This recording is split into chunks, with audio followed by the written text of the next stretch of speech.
Hi friends, எல்லோரும் எப்படி இருக்கீங்க? நல்லா இருக்கீங்களா? ஃபஸ்ட் டைம் நீங்கள் நம்ம சேனலை பார்க்குறீங்கன்னா சப்ஸ்கிரைப் பண்ணுங்கள் ஃப்ரெண்ட்ஸ். அப்படியே பக்கத்தில் இருக்க பெல் ஐக்கானை கிளிக் பண்ணுங்கள். இந்த மாதிரி சமையல் பண்ணுற மனைவி கிடைச்சா எல்லா ஆட்களும் கொடுத்து வச்சவங்க தான். ஃப்ரெண்ட்ஸ், இப்போ பார்த்தீங்கன்னா 2 முட்டை வேக வச்சு எடுத்துருக்குறேங்க. நல்லா சூடாக இருக்குது. சூடாக ஆனதுக்கு போகிறேன். இதோட ஓடை உடிச்சிட்டு 2ஆக கட் பண்ணிவிட்டு அதை வச்சு முட்டை மசாலா ரோஸ்ட் பண்ண போகிறேங்க. அது எப்படின்னு பார்க்கலாம்.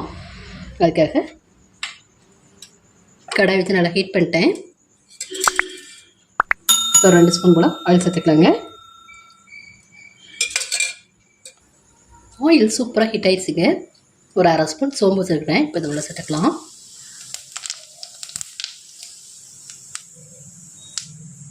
அது கூட ஃப்ரெஷ்ஷான கருவேப்பிலை.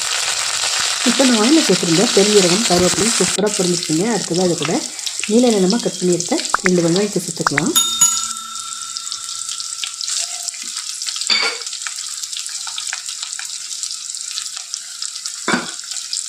நம்ம சேர்த்துருந்த பல்லாரி வெங்காயம் சூப்பராக வதங்கி வரதுக்காக கொஞ்சமாக கல்லுப்பு சேர்த்துக்கலாம்.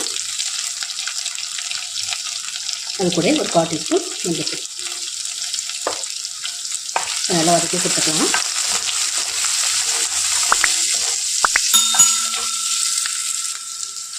பல்லாரி வெங்காயம் சூப்பராக வதங்கிக்கிட்டு இருக்குங்க. கொஞ்சமாக இஞ்சி எல்லாம் போட்டு தட்டி வச்சுருக்குறேங்க. இப்போ இதை உள்ள சேர்த்து இப்போ இதையும் நல்லா வதக்கி கொடுத்துக்கலாம். இஞ்சி பூண்டோட வாசனை சூப்பராக போய் நல்லா ஸ்மெல்லு வருங்க. அந்த டைமில் நம்ம தக்காளி பழத்தை உள்ள சேர்த்துக்கலாங்க. இப்போ பார்த்தீங்கன்னா சூப்பராக ஸ்மெல் வந்துட்டுருக்கு. ஒரே ஒரு தக்காளி பழத்தை நீல நன்மை கட் பண்ணிக்கிறேன். ஒரே ஒரு பச்சை மிளகாய் கட் பண்ணியிருக்கேங்க. இப்போ உள்ள நல்லா கலந்து கொடுத்துக்கலாம். இப்போ தக்காளி நல்லா வதங்கி வெங்காயத்தை கூட நல்லா மசிஞ்சு வரணுங்க. அது வரை இதை நல்லா வதக்கி கொடுத்துக்கலாம்.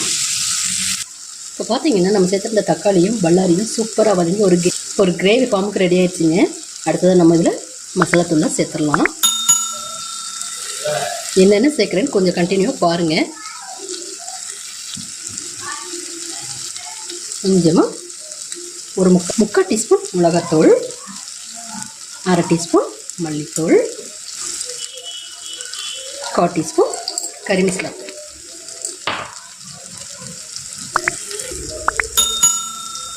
இது கூடயே கொஞ்சமாக சால்ட்டு சேர்த்துக்கலாம். நம்ம வெங்காயம் வதங்கும் போது கல்லுப்பு சேர்த்தோம். இந்த டைமில் நீங்கள் சால்ட்டு சேர்த்தா தான் எல்லாம் ஒன்று சேர்ந்து வதங்கி வருங்க. இப்போ நம்ம சேர்த்துருக்க மசாலாவோட ராஸ்மல் போகணும். அதுவரை இதை நல்லா கலந்து கொடுத்துக்கலாம். வெங்காயம் தக்காளி கூட மசாலா ஒன்று சேர மாதிரி மிக்ஸ் பண்ணி கொடுத்துக்கோங்க. இப்போ பார்த்தீங்கன்னா நான் சேர்த்துருந்த மசாலாவோட ராஸ்மல் சூப்பராக போயிடுச்சுங்க.